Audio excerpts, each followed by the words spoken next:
everywhere, in regional centres and popping up in every city suburb. They're invading our fast food restaurants, they're invading our supermarket shelves. They have their own markets, clothing lines, cosmetics, even cars. Vegans, where did they come from? Is this just a global trend or are they here to stay? Why am I one? In this series, I'm meeting Australia's plant people, in particular, the foodies who've decided to make plants the centre of their businesses. What inspires them and drove their choices? Some of the answers may surprise you. They'll be sharing their love of food and a recipe or two. Let's go.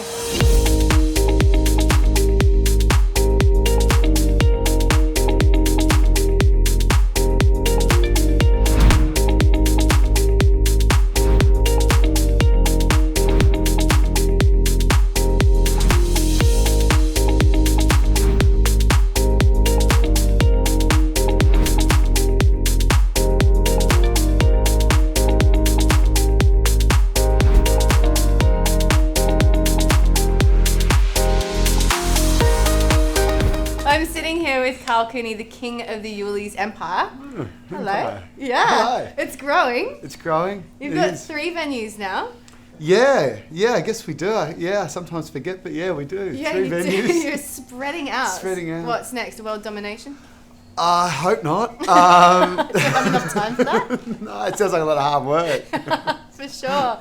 Hey, so I'm going to ask, firstly, what is the difference with Yulli's Brews? I mean, obviously, you took the food from Yulli's, you changed it up a bit and you put it into your brewery, but the beer essentially, like what makes the beer vegan? I didn't know that beer necessarily wasn't vegan. So for the people at home who don't understand the brewing process, what's the difference? Look, there's a couple of, there's probably, 2 elements that I'd think about when making a beer vegan. The most obvious, actually, I don't know which one's the most obvious, but we're going to start with the filtering agent. Yep. So much like wine, spirits, a lot of them use a fish or egg or milk product to filter them, whereas we don't. We use a plant-based product as our filtering agent. There's a lot of, you'll find particularly in a lot of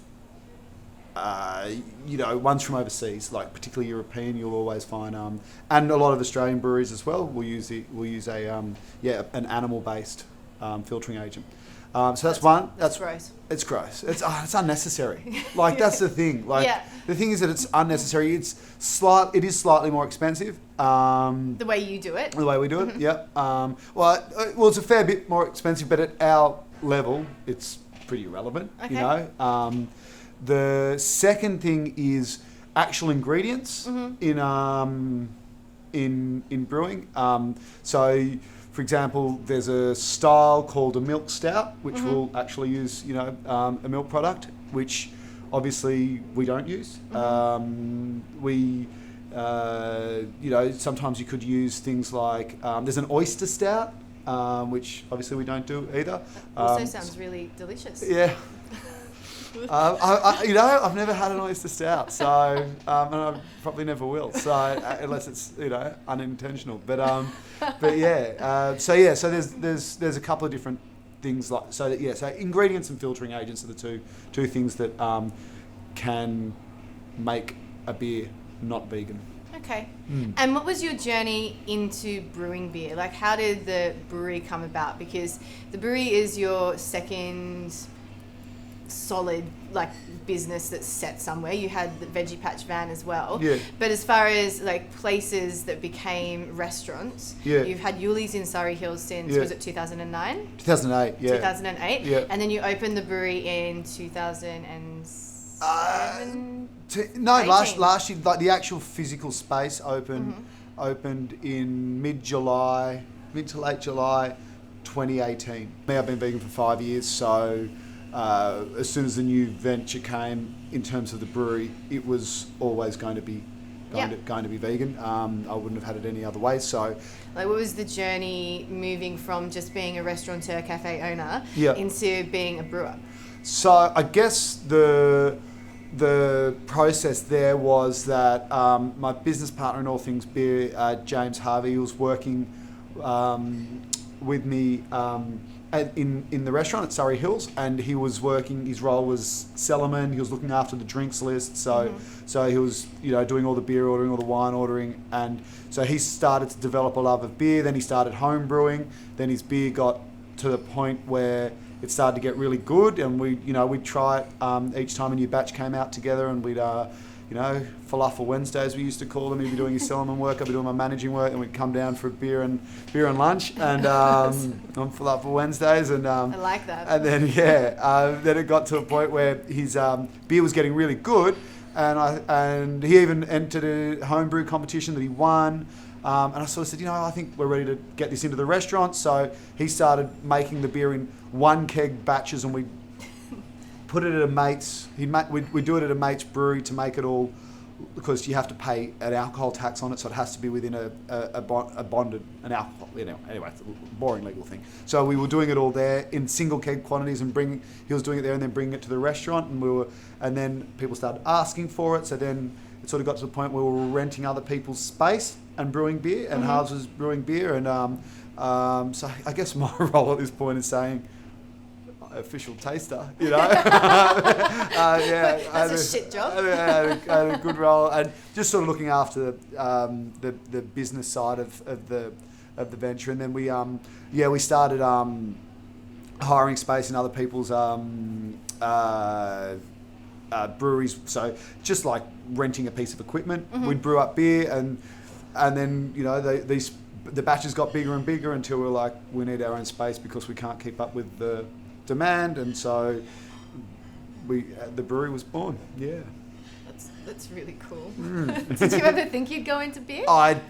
Definitely not. No, I still walk into the place and go and think, how on earth, and what on so earth? Big. Yeah, I know. Well, yeah. I mean, you go and see a serious brewery, and ours is just a little tadpole. But far out. Like, I still look at it and I think, wow, how did we become manufacturers? Yeah. How did that happen? Just a waiter and a cellarman, and now we're manufacturing. Beer, like food, like wine, like everything, is very subjective. I know what I like, and it's not. I would never say that it's that what I like is the right answer, because that's not it. I just can tell you what I like, and for me, the first beer we ever made is still my favourite, which is Norman, our Australian ale. So that's all Aussie malts, Aussie hops, all Aussie ingredients, and I just think it's the balance on it is perfect. Like, it's just got just the right amount of malt, just the right amount of alcohol, just the right amount of hops. There's a little bit of there's a little bit on the nose, but not enough to knock you out. And that would be, if I was I was given the choice of just one of our beers to only drink, it would be that probably. But a very close second to our Berliner Weiss, which is it's like a sour sort of tasting beer, and I love it. It's only 3.5%, which means that up in Byron, especially in summer, it gets really, really hot, and so drinkable beer, and I don't end up a mess. Like if I drink Norm at the height of summer, the way I want to drink it, like I know sometimes I'll be pottering around in the garden on a Sunday. I might just have a little beer, and and there's been times I've come up to dinner, I'm like, I'm half cut, half cut. So so I like to sit on. So Dolly's great, and it's got that. We cut it with a different fruit each time. So the original one we did with honeydew melon. We've done strawberry. Oh, interesting. We've done what else have we done? Right now, plums out. We've done kiwi fruit. We've done apricot. No, we haven't done kiwi fruit. We talked about doing kiwi fruit, but we didn't. We've done apricot. And the next one is going to be our winter one, which is beetroot and apple. So I'm really looking forward to that. So it'll be nice and red. Beautiful. And can people buy the beer, like, elsewhere? Do you sell in bottle shops? Oh, yeah, heaps of bottle shops. Heaps of great. bottle shops, heaps of pubs. Like, like it's available sort of in Sydney and Byron are the two most accessible. It's in and around everywhere, particularly in the inner city and inner west of Sydney, and right in the guts of Byron. I think there's only one bottle shop there. There's about 6 or 7 bottle shops around, but there's only one that it's not in, so it's in all the others in Byron. And from the brewery, you can buy it straight from there. There's plenty of Yullis brews floating around, and there's cider as well. We've started making kombucha, and sake's next. Oh, that's great, sake. So sake should come out in the next 2 weeks. World domination. World domination. Just booze and food domination. Booze and food. Just awesome. Yeah. Thank you so much for chatting to me. You're really, welcome. really appreciate it. And you should check out Yulli's definitely either here in Surrey Hills, there's Alexandria at the Brewery. Find their beer. It's everywhere. Look for it, hunt it down, drink it. And if you're in Byron Bay, check them out up there too. See ya. Well, that's it for this episode of Plant People. Don't forget to comment, hit like and subscribe. And follow us on Instagram at plantpeople.tv. And if you are a plant person or you know any plant people, hit us up in the comments. We'd love to hear from you. See you next time.